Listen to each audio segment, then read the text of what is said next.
Welcome back, fantasy players. I'm Rhett Manuel. You can find me on Twitter at rmanuelsports. And welcome to the Fantasy and Frames 2023 IDP Target Profile Series, where we'll take a look at defensive players in the NFL you should go out and draft in your IDP leagues this year in order to help you win championships. Before we get to it, head on over to YouTube, subscribe for more informative and actionable fantasy football content, and follow us all over social media. You can also see all of the work from our hardworking analysts from Fantasy and Frames over at FantasyandFrames.com. So let's get into it with a potential late-round gem you could be getting in IDP leagues this year, New Orleans Saints defensive end Carl Granderson. Carl's played for years as a primary backup, but steps into a full-time role this year in a starting position after Marcus Davenport's departure in free agency to Minnesota. He's been a valued rotation piece that for several years now, but could be in for big production based off of last year's role that he had. Now, Carl was massively productive in 470 snaps for the Saints in 2022, and that was used pretty evenly across run and pass situations with 213 run snaps and 257 pass snaps. According to PFF, he had 8 sacks, 13 hurries, and 1 quarterback hit in 2022. That's about an 8.5% rate of getting to the quarterback and therefore making an impact. Now, he was used in a pretty limited role in the first half of the year, but from week 10 on, that usage went way up. From that point on, he was on the field for no less than 32 snaps per game for the Saints.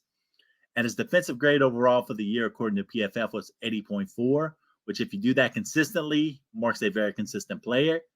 Graded out really consistently against the run with an 84.4 grade and was above average in the pass rush with a 65.5 grade. He ended the season with 39 tackles and 8 assists last season and missed on only 7.8% of tackle attempts. Now, that was a career best for him in his first real season with a lot of significant snaps. And that consistency could be huge for him this season. Per playerprofiler.com, he also totaled 9 tackles for loss and 10 run stuffs. And his 7.9 fantasy points per game would have ranked 37 at the position in their metrics last season.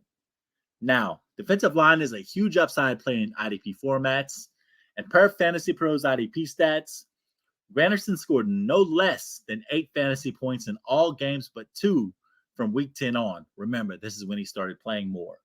So what does that mean for you? It means he has the potential to be a big difference maker and is flying under the radar in a big way this time of year. So in leagues where you need to roster IDPs, Granderson could be that guy for you in the defensive line. I'm really confident in his ability to punch above his weight and give you big production on your IDP defensive lines in 2023. Personally, I'm invested in several shares of him. So to sum things up, there are a few defensive linemen that you can get late that I'd personally be more confident in than Carl Granderson.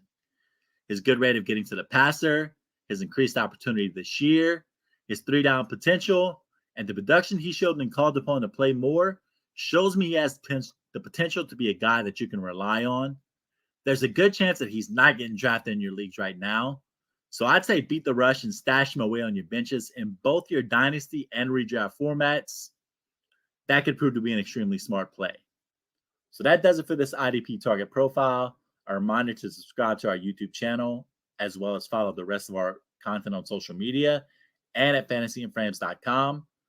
I'm Rhett Manuel. I can be found on Twitter at rmanuelsports. You guys be blessed and have a great day.